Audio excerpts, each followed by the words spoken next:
right there, that single taking him down right there. I mean, you just elevated him right off the mat. Here with another match rewatch with Chris Cobra going back into his 2019 SoCon Finals match against Appalachian State's Alan Clothier. It's going to be an exciting match rewatch. I know, Cobra, you have a lot to say about this match. Your first conference championship was such an exciting match. You've crushed your way through this bracket at this point. Take me through where you are coming into this finals match. Just coming in the finals match, I'm just kind of focused on sticking to my attacks and really taking advantage of my feet. Because the last time I wrestled this kid, I took him down twice, and every time we wrestled, he's yet to take me down. So it's focused on keeping my hands heavy and just staying to my offense and not giving him that post single that he always hits. Okay, yeah, and that's kind of what led me into this because, you guys had wrestled earlier this season in January in the 2019 season when you had lost in a tiebreaker match in the duel. Oh, and that sequence right there, just it's crazy to me going out of bounds. But you had lost him earlier in the year. So were you going into this match with a different game plan at all? What were you going into this match like? No, not a different game plan, just figuring out how to get off and bottom. Because, I took him down twice in our first match, and he reversed me, which he did in this match also, and just working on getting out on bottom, not letting him get those legs in. And that right there, that single taking him down right there, I mean, you just elevated him right off the mat, and that was so exciting. So, I mean, take me through that takedown right there. It's my classic just punch single and then get my hands to the leg and figuring out a way to finish. I'm not the cleanest or most technical wrestler, but I know how to explode through and get my hips in on shots.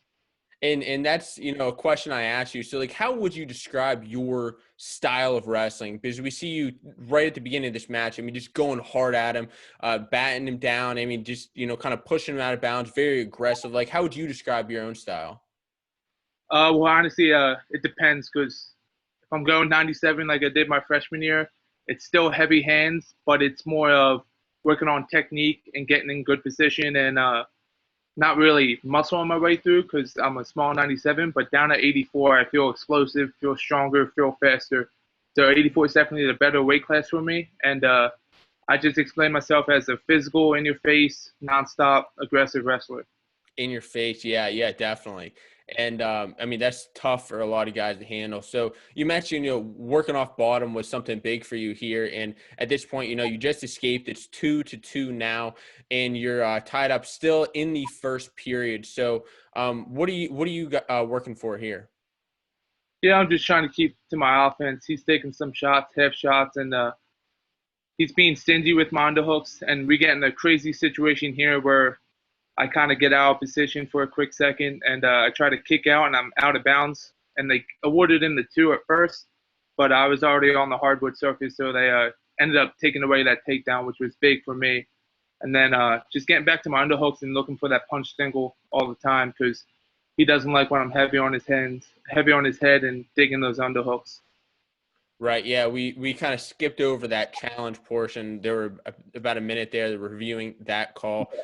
So now we kind of move on a little bit more. And I want to ask you, coming into the SoCon championships, how are you handling this tournament compared to your other tournaments throughout the year? What are the changes here? And what are your thoughts on that? I was going into this tournament knowing I was the guy. I pretty much beat everyone but him during the SoCon dual season, and my match against him in the season, I thought I won, and I kind of got lazy on bottom and didn't win small positions, which was the changing of the match. So going to this tournament, no one was going to stop me, no matter who it was. I was on fire. I was firing at all cylinders. Weight cut was good, and just really focused and dialed in. And at this point in the match, you kind of felt him out a little bit, and you've wrestled him, earlier in the season.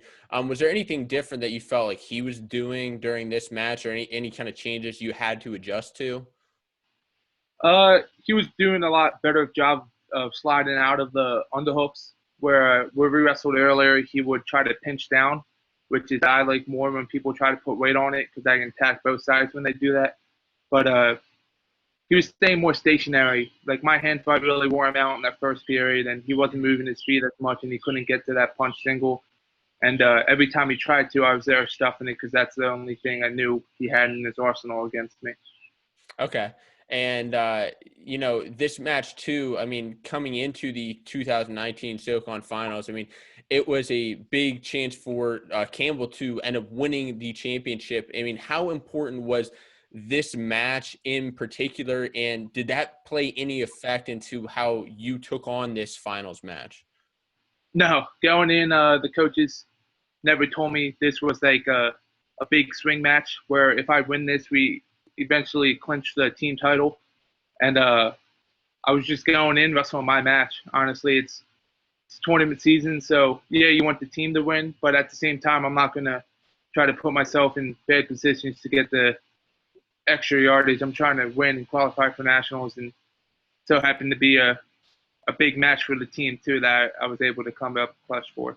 Absolutely. And so now we're in the third period, and I mean, you guys are essentially tied up here. You're going into a tough third period, and I want to ask you, so you choosing down in the third period, being a third period, you need to get out. I mean, tell me the importance of, I mean, how big that is for you in a match like this.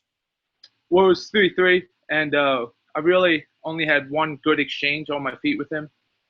And my mindset was if I choose neutral, he's just going to ride defense the whole time and try to do the same thing he did in the duel and take it to overtime and force the ride outs where he has a slight advantage on me. But choosing bottom, it was just mindset, and it was just I know he's going to jump that left leg in and just waiting, being patient, and then catching it, and then I feel like I have very solid shot defense where I'm not stalling. I'm active in it, and it's hard to get under and explode through me.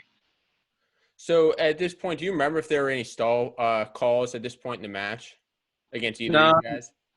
no, I don't think there was one stall, which I thought should have been awarded a couple with my push outs and circling in and shooting out. But no, I don't think there was any stalls. Just good, solid wrestling. I mean, we stayed in the middle of the mat for most of the match.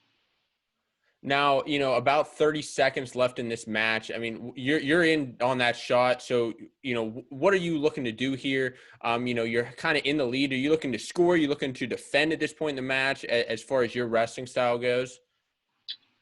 Honestly, I was looking to score, but I was out of position. So when I felt myself out of position with my head on the side, I didn't want. It was just getting back into a safe position and working my hands and staying in good position to fend off his last little 10-second flurry. Yeah, in that 10-second flurry, you knew that you had clinched the championship there. Now, take me through those emotions right there. I mean, that was such an exciting moment for you to win that conference championship. Yeah, it was exciting. I actually almost lost a team point here because that ref told me I was celebrating too much, which I don't think it was too much of a celebration. But it was just awesome knowing that qualified for nationals finally, and then also clinching the team title all at once. It was an experience I want to find again during my fifth year senior year. You know.